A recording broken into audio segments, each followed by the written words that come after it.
Hello everyone, সবাই কেমন আছো? আশা করছি সবাই খুব ভালো আছো। আমি একদমই গরমে ভালো নেই, প্রচণ্ডই গরম পড়েছে। তো সেই গরম থেকে বাঁচার জন্য আমি একটা সুন্দর রেসিপি করে নিচ্ছি পেঁপে দিয়ে, পেট ঠান্ডা রাখার জন্য।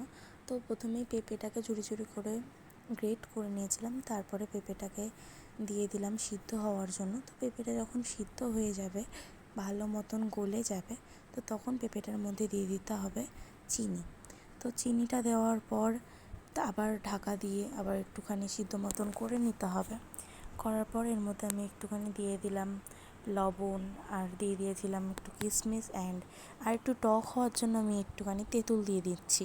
তো তেঁতুলটা দিলে না টেস্টটা আরও সুন্দর হয়ে যায়। দেন আমি তেঁতুলটা দিয়ে ভালো করে নাড়াচাড়া করে, দেখতেই পাচ্ছ তোমরা একটা জেলির মতন হয়েছে। লাস্টে এটা গ্যাস অফ করে একটুখানি 1 চামচ মতন লেবুর রস দিয়ে দিচ্ছি, যাতে আরও সুন্দর গন্ধটা বেরোবে। তো এটাই ছিল আমার পেঁপে চাটনির রেসিপিটা। যদি ভালো লেগে থাকে অবশ্যই একটা লাইক করে দিও। Thank you.